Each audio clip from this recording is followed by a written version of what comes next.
প্রিয় মানুষের জন্মদিন কেক তো স্পেশাল হবেই। আচ্ছা, কেউ কাউকে ঠিক কতটা ভালোবাসলে এই ধরনের মেসেজ লিখতে পারে বলতে পারো? আমার কিন্তু জানা ছিল না, তবে জানতে পারলাম এই বিশেষ কেকটা বানিয়ে। যে আমার থেকে এই কেকটা অর্ডার করেছিল সে আমাকে বলেছিল এই মেসেজটা আমি যেন অবশ্যই বাংলাতেই লিখি। আমি সেটাই করেছিলাম এবং আমি আমার সাধ্যমতো চেষ্টা করেছিলাম কেকটাকে সুন্দর করে তোলার। এই কেকটা তারও খুব পছন্দ হয়েছে এবং তার সেই প্রিয় মানুষটিরও খুবই পছন্দ হয়েছে।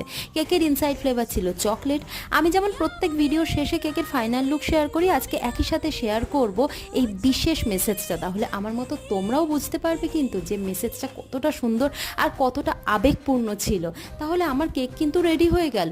তোমরা কিন্তু ফাইনাল লুকটা দেখে জানিও কেমন লাগলো। আর হ্যাঁ, যদি ভিডিওটা ভালো লাগে তাহলে অবশ্যই একটা লাইক করে দিও। যারা আমার চ্যানেলে নতুন তারা কিন্তু প্লিজ চ্যানেলটাকে সাবস্ক্রাইব করে আমার পাশে থেকো। তাহলে দেখা হচ্ছে পরের ভিডিওতে। আজকের জন্য টাটা, সবাই ভালো থেকো, সুস্থ থেকো আর প্রিয় মানুষটিকে অনেক ভালোবেসো।